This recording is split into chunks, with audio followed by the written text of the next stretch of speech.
Hi viewers, welcome to our channel. So, 'iBomma Ravi' తెలిసిందే. ఇప్పుడు cinema వాళ్ళకి ఆయన ఒక విలను, కాకపోతే నార్మల్ జనాలను అతన్ని ఒక 'రాబిన్ హుడ్' లాగా, హీరోలాగా ట్రీట్ చేయడం చూస్తున్నాం. సో, ఈ పరిణామాన్ని అసలు ఎలా అర్థం చేసుకోవాలి? మరి 'ఐబొమ్మ రవికి' ఇంత మద్దతు దొరకడాన్ని ఏ విధంగా చూడాలి? సో, దీనికి సంబంధించి డిస్కస్ చేయడానికి ప్రెజెంట్ మనతో పాటు ప్రొడ్యూసర్ నట్టికుమార్ గారు ఉన్నారు. వారిని అడిగి తెలుసుకునే ప్రయత్నం చేద్దాం. సార్ నమస్కారం సార్. యెస్. సార్ ఇప్పుడు ఇంత మద్దతు అసలు జనాల నుంచి 'ఐబొమ్మ రవికి' రావడాన్ని ఏ విధంగా అర్థం చేసుకోవాలి? అంటే సినిమా వాళ్ళ మీద ఉన్న కోపమే ఇతని మీద ప్రేమగా మారిందా? అంటే వాళ్ళు టికెట్ రేట్స్ పెంచడాలు, మల్టీప్లెక్స్‌లో అంతంత రేట్లు పెట్టి అమ్మడాలు. సో, వాటి మీద చూపించాల్సిన అసహనం మొత్తాన్ని ఇక్కడ ప్రేమగా చూపిస్తున్నారు అర్థం చేసుకోవచ్చా సార్? మీరేం చెప్తారు సార్? ఇప్పుడు నేను ఒక మాట అంటా. హ్మ్. కోపం ఉంటే మమ్మల్ని తిట్టండి. కోపం ఉంటే మమ్మల్ని ఏమైనా అనండి. హీరోలని తిట్టండి. హ్మ్. మా సినిమా వాళ్ళందరిని తిట్టండి. ఇప్పుడు ఆయన చేసింది దొంగతనం. అవును. మా మా హార్డ్ డిస్క్ దొంగిలించబడ్డది. హ్మ్. అది మా బాధ. హ్మ్. మా బాధలో, మా కష్టంలో ఎన్‌కౌంటర్ చేయమని అన్నాం. అది తప్పే. అనకూడదు. హ్మ్. మేము రేట్లు పెంచడమో తప్పే. మేము పాప్కార్న్ రేట్ అమ్మి దోపిడీ చేయడమో తప్పే. హ్మ్. మేము మొత్తం టోటల్‌గా గిమాసాలు అన్నీ అమ్మి మీ దగ్గర డబ్బు దోచుకోవడము తప్పే. కానీ దాని మీద మా మీద మీరు కోపపడండి. మీరు మా ప్రేక్షక దేవుళ్ళు. మా ప్రేక్షక దేవుళ్ళు మీరు. మీరు డబ్బిస్తే హీరో ఉన్నాడు. మీరు డబ్బిస్తే మేమున్నాం. మీరు డబ్బు ఇవ్వకపోతే, మీరు సినిమా చూడకపోతే మేము లేము. కనుక మా ప్రేక్షక దేవుళ్ళు మీరు మమ్మల్ని తిట్టే హక్కు, మాట్లాడే హక్కు మీకుంది. కానీ ఒక దేశానికి ఆర్థిక నేరస్తుడు ఒక గ్యామ్లింగ్ బెట్టింగ్ యాప్స్‌ని ప్రమోట్ చేసి ఎంతోమంది ప్రాణాలకి కారకుడైన వాడు, దేశ ఆర్థిక వ్యవస్థనే కుదిపేస్తున్నవాడు, రేపు బ్యాంకులు గాని, ఇంకొకటి గాని ఇలాంటి సాఫ్ట్‌వేర్‌లని హ్యాక్ చేసి మన దేశానికే ప్రమాదకరమైన వ్యక్తి మనం ఎంకరేజ్ చేస్తే, హ్మ్. మనం సపోర్ట్ చేస్తే, మనం రేపు రాబోయే పిల్లలకి ఏం చెప్పగలుగుతున్నాం? మన పిల్లలకి ఏం చెప్పగలుగుతున్నాం? మనం అబ్దుల్ కలాం గారిని చూడమంటున్నామా? దారిలో నడమంటామా? లేదు అంటే ఈ 'ఐబొమ్మ రవి' దాంట్లో నడమంటామా? చాయిస్ ఆఫ్ ది మీదే. ఒక్క నిర్ణయం తీసుకోండి. హ్మ్. మన దేశం బాగుపడాలంటే అబ్దుల్ కలాం గారి దారిలో నడాలి. మరి మీరు సపోర్ట్ చేస్తున్నారంటే మా మీద కోపాన్ని ఆయన సపోర్ట్‌గా తిప్పకండి. మా మీద కోపం ఉంటే 100% మమ్మల్ని తిట్టండి. లేకపోతే అడగండి. అడిగే హక్కు ఉంది. రేట్ తగ్గించమనండి. ప్రతిదీ మాతో ఉంది గానీ, మీరు ఒక మన దేశ ఆర్థిక నేరస్తుడు, మన ఏదైతే గ్యామ్లింగ్‌కి ప్రోత్సహిస్తూ ప్రాణాలు కారుకుడైన 'ఐబొమ్మ రవికి' మీరు సపోర్ట్ చేయడం వల్ల ఈ విధంగా తీర్చకండి. మీరు మమ్మల్ని తిట్టండి. హ్మ్. మమ్మల్ని మాట్లాడండి. యెస్, రేట్లు ఎక్కువ పెట్టింది వాస్తవం. మేమందరం గవర్నమెంట్‌ని తిట్టండి.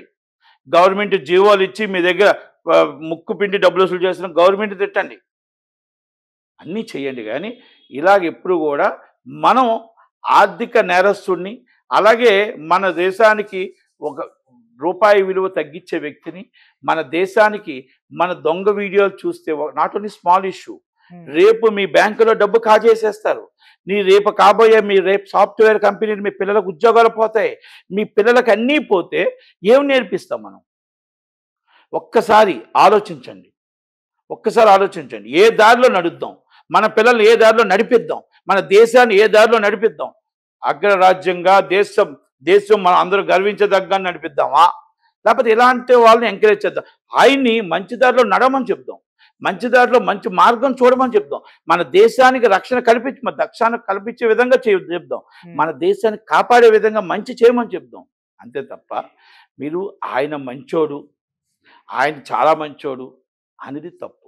ఒక చిన్న క్షణకు ఒక టికెట్ కోసం, ఒక సినిమా ఫ్రీగా వస్తుంది దానికోసం మనం చేస్తామా అది? అందుకే ప్రజలు, అక్కలు, అన్నలు, తమ్ముళ్ళు మన పిల్లలకు రేపు ఏం చెప్పగలగాలో, ఏం చెప్పాలో ఒక్కసారి ఆలోచించండి.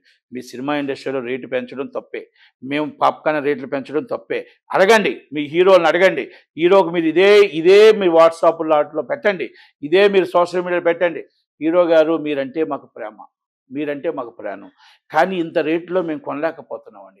మీరు హై క్లాస్ సొసైటీ కోసమే రేటు పెంచుతున్నారు. కానీ లో క్లాస్ సొసైటీ ఉంది. అండ్ మిడిల్ క్లాస్ సొసైటీ ఉంది. కనుక వాళ్ళందరికీ కూడా అందరికి అందుబాటులో ఉండేగా రేట్లు ఇవ్వండి సార్. మిమ్మల్ని మేము నష్టపోమని చెప్పట్లేదు. కనుక మీ హీరోగా మేము సినిమా చూడాలి. ఎందుకు చూడాలి అంటే మా తల్లిదండ్రుల తర్వాత మిమ్మల్నే ప్రేమిస్తాం. మీరే మా దైవం అనుకుంటాం. కనుక మీరు అది సినిమా మాకు తగ్గించండి. రేట్లు మేము అనుకుంటున్న హై క్లాస్ సొసైటీ పెట్టండి. మిడిల్ క్లాస్ పెట్టండి. లో క్లాస్ పెట్టండి. అందుకే మీరు రూ. 100 టికెట్. మీరు 20% ఆక్యుపేషన్ ఆఫ్ మల్టీప్లెక్స్ ఇవ్వండి. రూ. 50కి తినుబండారాలు ఇవ్వండి. ఎందుకంటే రూ. 50కి తినుబండారాలు ఇచ్చిన దాంట్లో మీకు 12.5 మాత్రమే అసలు రేటు పడుతుంది.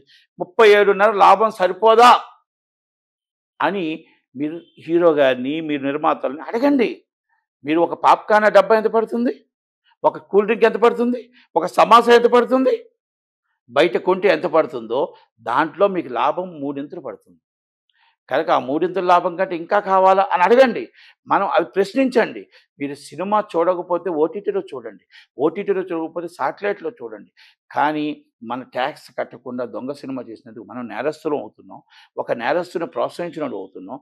మనం ఆ నేరస్తుడు మన సినిమా అడ్డు పెట్టుకొని ఒక ఆర్థిక నేరం చేస్తూ, ఆర్థికంగా కుదేలు చేస్తూ గవర్నమెంట్ రూపాయి విలువ పడేస్తున్నాడు. ఈరోజు మన సినిమాను చూపించి, బోచు చూపించి, ఈరోజు మన అందరినీ ప్రేక్షకులందరినీ మన సబ్స్క్రైబులు చేసుకొని, ఈరోజు బెట్టింగ్ యాప్స్‌కి వాళ్ళని బానిసం చేస్తున్నాడు. ఎంతోమంది ప్రాణాలకి కారకుడు అవుతున్నాడు. కనుక మనందరం ఇలా సబ్స్క్రైబులు అయ్యి, దానివల్ల ఈ చెడుదారులకి మన అవసరమా? మన పిల్లలు రేపు ఏం చెప్తున్నారు? పిల్లలకు మనం ఏం చెప్తాము? ఒక్కసారి అర్థం చేసుకోండి.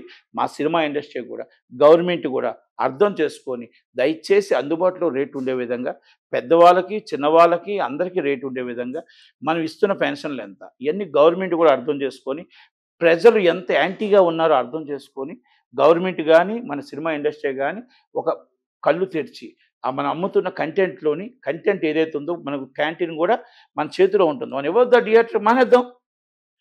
రేట్లు పెంచిన థియేటర్లు మానేద్దాం. ఇప్పుడు దిల్ రాజు గారు, సునీల్ గారు, సురేష్ బాబు గారు అండ్ మైత్రి గారు ఇది తెలంగాణ కదా. మరి మీరే కదా గవర్నమెంట్లో ఉన్నది కూడా మీరే కదా. మరి మీరే పాప్కార్న్ అమ్ముతారు, మీరే క్యాంటీన్లు అమ్ముతారు, మీరే సినిమా రేట్లు అమ్ముతారు, అన్నీ మీరే చేస్తున్నప్పుడు మరి మీరు తగ్గించలేరా అని అడుగుతున్నా.